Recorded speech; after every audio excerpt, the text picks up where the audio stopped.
Doctor Mohammad Yunus দেশের মানুষের আশায় জল ঢেলে একের পর এক কুকর্ম করেছেন স্বার্থপর ইউনূস। শান্তিতে নোবেল জয়ী এই ব্যক্তিত্বের 18 মাসের শাসনামলের কারণে বাংলাদেশ আজ ক্ষত বিক্ষত। যেই হাত দিয়ে দেশ গড়ার কথা ছিল সেই হাত যেন আজ দেশকে ঠেলে দিয়েছে এক অন্ধকার নরকের দিকে। এই জাতিকে একেবারে সম্পূর্ণ ভিন্নভাবে তৈরি করে দিয়ে যাবে। গত 18 মাসে বাংলাদেশ দেখেছে মধ্যযুগীয় বর্বরতা। মুক্তিযোদ্ধাদের গলায় জুতোর মালা থেকে শুরু করে মাজার মন্দিরে অগ্নিসংযোগ বাদ যায়নি কোনো কিছু। 2025 সালেই দেশে 428টি মব জাস্টিস বা গণপিটুনির ঘটনা ঘটেছে, যা আগের বছরের চেয়ে 3 গুণ বেশি। আর এতে প্রাণ হারিয়েছেন 166 জন। মব সন্ত্রাসের এই বিষ বাষ্পে আইন শৃঙ্খলা ছিল জাদুঘরে, আর রাজপথ হয়ে উঠেছিল কসাইখানা।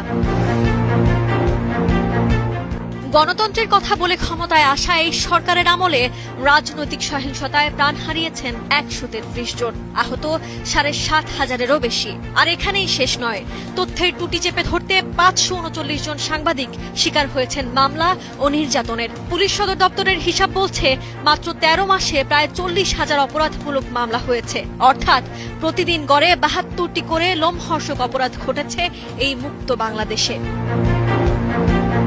ডক্টর মোহাম্মদ ইউনূসের কারণে দেশের অর্থনীতি আজ আইসিইউতে।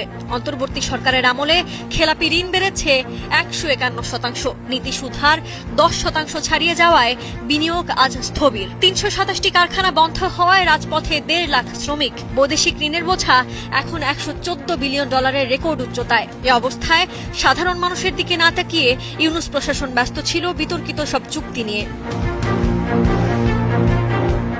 দেশের স্বার্থ বিকিয়ে যুক্তরাষ্ট্রের সঙ্গে ইউনূস সরকার করেছে রহস্যময় $21.5 বিলিয়ন বাণিজ্যিক চুক্তি। এই সরকারের আমলে এলএনজি আমদানিতেও দুর্নীতির গন্ধ স্পষ্ট। অন্যদিকে রোহিঙ্গা প্রত্যাবাসন তো দূরের কথা, উল্টো এই আমলে নতুন করে দেশে ঢুকেছে প্রায় 1.5 লাখ রোহিঙ্গা। যে অবস্থায় জাতীয় সার্বভৌমত্ব গভীর সংকটের মুখে পড়েছিল, সেই সময়ে ব্যবসায়ী বা উদ্যোক্তাদের সঙ্গে একবারের জন্যও বসার প্রয়োজন মনে করেননি এই অন্তর্বর্তীকালীন প্রধান।